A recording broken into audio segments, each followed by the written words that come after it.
Hi, so today's science recording is all about Unit 4, Lesson 7, and this is actually about modeling the water cycle. So our objective today is I can construct or model a model or diagram to show how water continuously moves through the water cycle over time.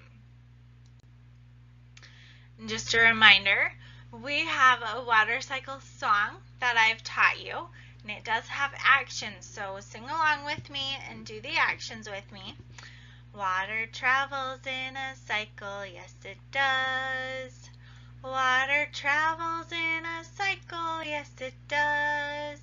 It goes up as evaporation, forms clouds as condensation, and falls down as precipitation, yes it does. There you go, that shows our basic steps of the water cycle. And last week in our live class, we learned a little bit more about our major steps here.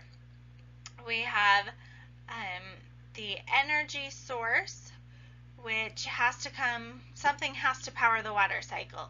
So typically heat or something else that will power the water cycle.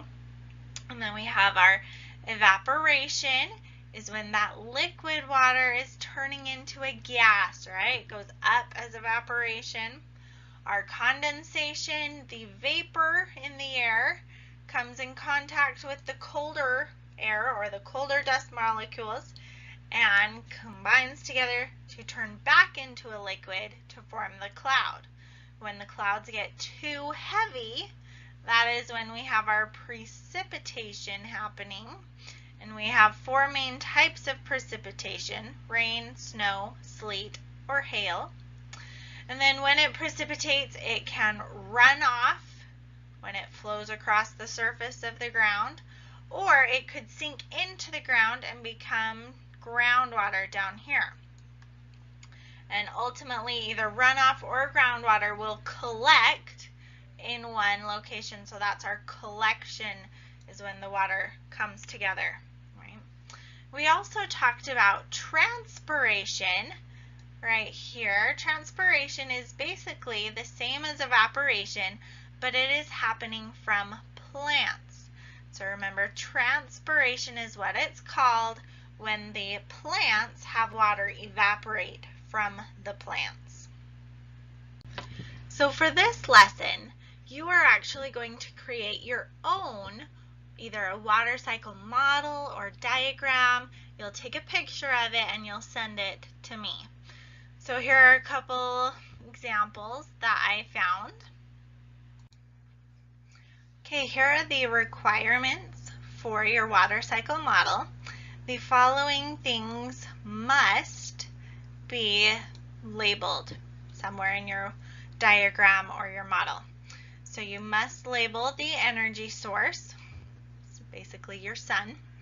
Must label evaporation, condensation, precipitation, collection.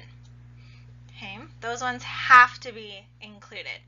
You can get extra credit by including these ones: transpiration, runoff, and groundwater.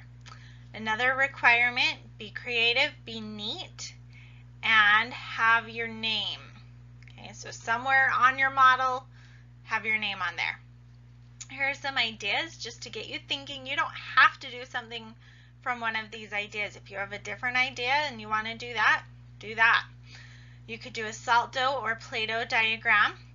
You could do something fun to eat, make a Rice Krispie treat diagram, or make something with cake and have cool frosting showing the water cycle. Do a painting or a drawing, something simple like that. Do a Lego model or a shoebox model. Or one other option is to follow the instructions in the online school. It is Unit 4, Lesson 7. Okay, so you can find their instructions online. It is a little bit more extensive and more requirements if you follow the online school lesson. So keep that in mind, but that is an option if you just want to do that. Most of all, have fun with it. Science is supposed to be fun.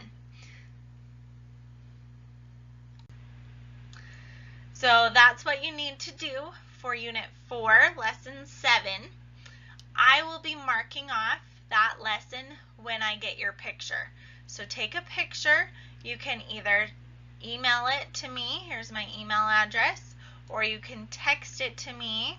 Here's my phone number to text it to.